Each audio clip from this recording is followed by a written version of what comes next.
মাশাআল্লাহ, হরজতপুর হাট থেকে দেখতে পাচ্ছেন সাদা এবং লাল দুইটা গরু বিক্রি হয়ে গেল।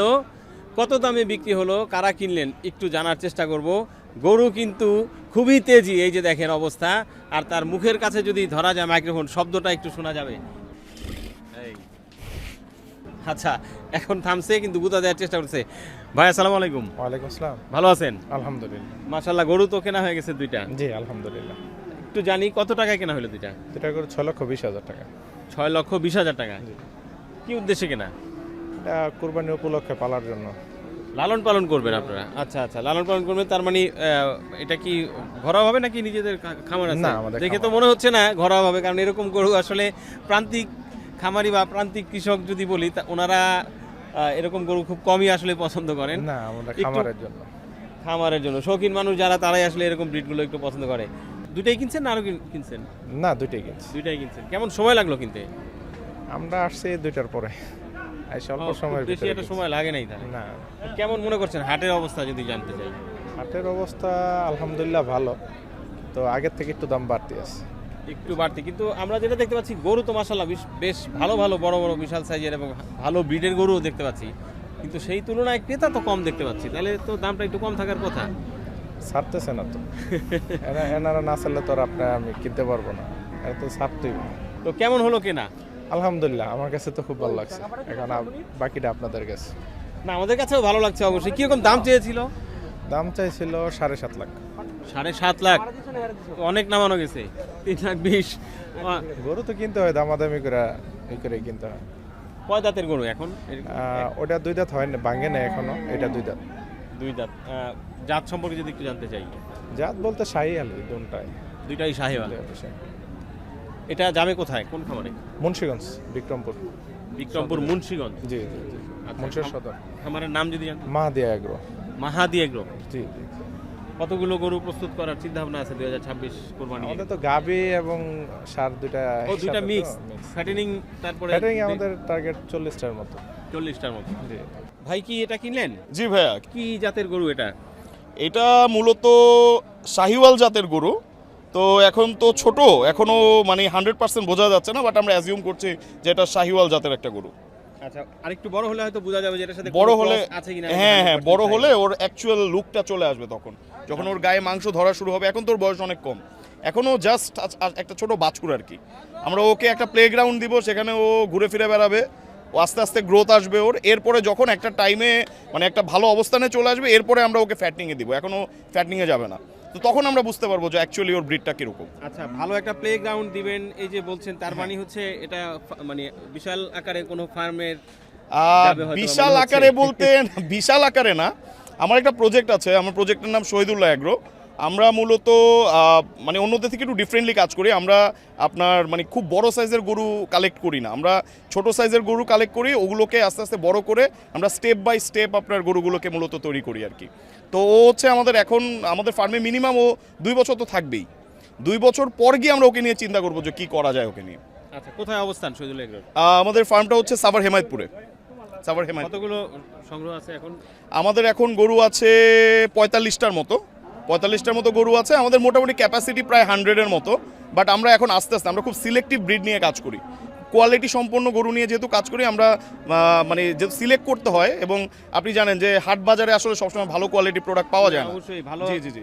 একটা ব্রিড সংগ্রহ করতে গেলে অনেক সময় ধরে। জি জি জি। এমনও হয় কোনো হাটে পাওয়া যায় না। কোনো হাটে পাওয়া যায় না, আমরা দেখা যায় 2-3টা হাট পর একটা গরু পাই, ওই একটা গরুই কালেক্ট করে নিয়ে যাই। ঠিক আছে। এই কেমন দামে কেনা হলো এটা জানতে পারবো? এটা আমরা কিনেছি 70,000 টাকা দিয়ে। মূলত ওর সৌন্দর্যের কারণে। আসলে এত ছোট গরুর তো আসলে মাংসর হিসেবে গরু কেনা যায় না, এই গরুগুলো মূলত সৌন্দর্যের জন্য, ওর কালার, ওর ব্লাড লাইন, এগুলো চিন্তা করে আমাদের গরুটা কেনা। তো আমরা আশা করছি যে এই গরুটা ইনশাল্লাহ যখন আমাদের ফার্মে একটা ভালো অবস্থান চলে আসবে, এই গরুটা বেশ ভালো ভ্যালু জেনারেট করবে ইনশাল্লাহ। 70,000 টাকায় কেনা হলো। কিরকম দাম চেয়েছিল বিক্রেতা? আমাদের কাছে উনি দাম চেয়েছিল 90,000 টাকা। আমরা দাম দর করে আর কি গরুটা কিনেছি। আমাদের খুব মানে কষ্ট করতে হয়েছে, বেগ পেতে হয়েছে গরুটা কেনার জন্য। যেটা আসলে বোঝা যাচ্ছে যে দেখেন যে ভালো ব্রিডের গরু একটু দাম কিন্তু সেগুলোর বেশি হয়। এই যে এইটুকু একটা বাচ্চা, অনেকে হয়তো চিন্তা করবেন যে 70,000 টাকা এইটুকু একটা বাছুর বা এইটুকু একটা বাচ্চা কিভাবে কেনা সম্ভব, বা আসলে কিভাবে কিনলো। যারা আসলে ব্রিড চিনেন বা ভালো জাতের গরু চিন্তা করেন ওনারা কিন্তু আসলে এরকম খুঁজে খুঁজে এই বাছুরগুলোকেই কিনবেন, কারণ এরা কিন্তু ভালো একটা ব্রিড নিয়ে আপনি যখন কাজ করবেন, আপনি যে টাকাটা ইনভেস্ট করবেন সেই টাকাটা কিন্তু সে রিটার্ন দিয়ে যাবে। গরু আসলে কিনলেই হবে না, সেটাকে বুঝে শুনে তারপরে আসলে কিনতে হবে। দাম চাইছে 270, এই গরু আনে বিক্রি করলাম 231। আজ মানুষ নামিয়া তুই মানুষ না ওঠন যাবে এটা 45 একটা সবাই মানুষ আসলে। ভাই তো খুব কষ্ট পাইতেছে মনে হয়, যে খুব একটা থাকতেছে না মনে হয় কোনো কিছু, নাকি ভাই 15,000 লস হয়েছে আপনার কাছে থাকতেছে নাকি? 15,000 লস জোড়াটাই 15,000 15,000 লস ভাই। কেমন দামে বেচা কিনি করলেন? 31,000 বেচছি, 2,31,000। 2,31,000। আচ্ছা, একটু গরু দুইটা আগে দেখাই। এই হচ্ছে একটা, আর এই যে পেছনে আরেকটা। তো বেশ অনেকক্ষণ থেকেই আমরা দেখতেছিলাম যে ওনারা দামাদামি করতেছিল, একেবারে শেষ মুহূর্তে বিরক্ত হয়ে মনে হয় যে ভাই গরু দুইটা আসলে দিল। এই কি পালার জন্য না? হ্যাঁ ভাই ভাই, পালার জন্য। পালার জন্য। কোথায় যাবে এটা? এটি গজারিয়া মুন্সিগঞ্জ। গজারিয়া মুন্সিগঞ্জ। এই খামার না ঘরোয়া ভাবে পালবেন? এই ছোটখাটো একটা খামার আর কি, 7-8টা ভালো। 7-8টা ভালো। যাক ভাই, দোয়া কুরবানির করেন। উদ্দেশ্যে? হ্যাঁ, কুরবানির দিছে। কয় জাতের গরু এটা? হ্যাঁ, দাঁতে নেই এখনো দাঁতে না, নাই? না দাঁতে নেই। তাহলে তো আরো ভালো হয়েছে। যদি এখন লালন পালন করে খাওয়া যদি মানে মাংস ধরানো যায়। গরু কটা নিয়ে আসলেন ভাই? গরু আনছিলাম 6টা। 6টা গরু নিয়ে আসলেন। কটা বিক্রি হইলো? সবই সেল? হ্যাঁ, এখন এই দুটো। তাহলে তো ঠিক আছে, এই কারণেই মনে হয় আরো ছেড়ে দেওয়া, যেহেতু হ্যাঁ ভাই, অনেকটা লস হয়ে গেল ভাই, আর কি 15-16,000 টাকা লস হইলো জোড়াটাই। আল্লাহ দিবে, হয়তো আবার পরবর্তী হাটে হয়তো যদি অনেকটা লস হয়ে গেল। আচ্ছা, এই যে ভাই এই কি কিনলেন নাকি ভাই? কিনলেন না ফেরত? ফেরত যাচ্ছে, ফেরত। আচ্ছা, যারা ব্যাপারী হ্যাঁ, এরা তো ভাই দিলটারে ঠান্ডা করে না, দিলটারে একটু নরম করে না, একটা সবসময় পাথরের মতো। এই নরম করার ব্যবস্থা খামারি ভাই, এত ভূমিকম্প হইতাছে ভাই, আমি কইতাছি ভাই একটু মনটারে একটু নরম করেন। এই যে এই গরুটা 1,55,000 বললাম, চাইছে, মনটারে একটু নরম আমার ভাই করেন। 20,000 টাকা দিব। দেন তো করে দেন যায়নি, 1,20,000 5-15 এটা আছে গোড়া। যাক ভাই, আমার সমস্যা নেই, 5,000 কম দিলেও 100, বেশি দিলেও 100। কি ভাই? না, ওই যেটা কইলাম। ওইটাই যাক, কম বেশি করে, যেহেতু এই যে ভাই আমার বলছেন, ইনশাআল্লাহ। এই দর্শন এটাই শান্তি। তাহলে হয়ে গেছে মনে হয়, মিল মহব্বত যেহেতু হয়ে গেছে। গরু না হয়ে ভাই, যাবে তো আমি হয়তো। সবসময় গরু নেই, গত নিচে গরু, বড় গরু নিচে 8টা-10টা গরু নিছি ভাইতে। আচ্ছা ভাই, কি খামার কোথায়? হ্যাঁ, যাত্রাবাড়িতে। যাত্রাবাড়িতে। হ্যাঁ, বড় বড় গরু লাগলে এসে বড় ভাইয়ের খামার। কি নাম ভাই? আমার নাম মাতুয়াইল এগ্রো। মাতোয়াইল এগ্রো। ভাইয়ের নাম কি? আমার নাম সাইফুল্লাহ খান। সাইফুল্লাহ খান। কতগুলো আছে গরু এখন? আছে এখন প্রায় 30টার মতো আছে।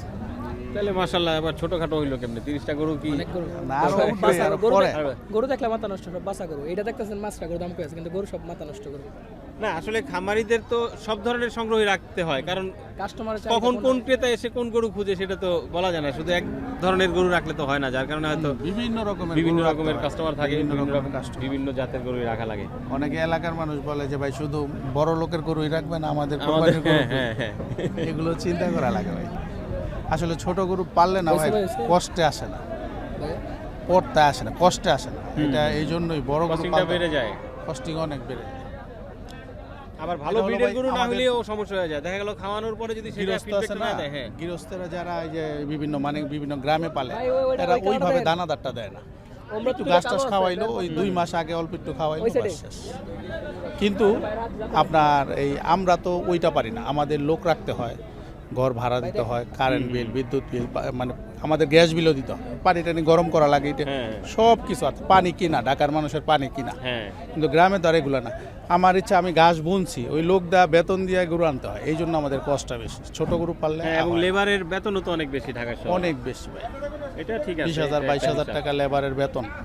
এই হিসাব নিকাশ আসলে কি, যখন ধরেন একজন খামারি খামার করতে যায় তখন সেই হিসাব নিকাশগুলো বোঝে, কিন্তু আবার একজন ক্রেতা হয়ে যখন খামারে একটা গরু কিনতে যাই তখন আবার এই ভাই, জিনিসগুলো আমরা ঘটনাটা বুঝতে চাই না। হচ্ছে, এই মূল হচ্ছে কথাটা বিষয়। হচ্ছে আমি ঢাকা থাকি, মনে করেন আর কি, হ্যাঁ। আমি ঢাকা থাকি, আমার পরিবার 2টা গরু পালে, আলা ওই বাড়ির আবজেব যা হয়, যা গৃহস্থির যা কুটাকাটি যা আছে ওইটা দিয়ে হয়ে গেল, বছরে যা বিক্রি আসলো একটা ক্যাপিটাল দাঁড়াইলো, একটা পুঁজি দাঁড়াইলো, এটা চিন্তা করে তারা। কিন্তু আমরা তো ব্যবসা যারা খামার ওইভাবে, তাদের তো লোকের বেতন দিতে হয়, আদার্স বিভিন্ন অনেক খরচ।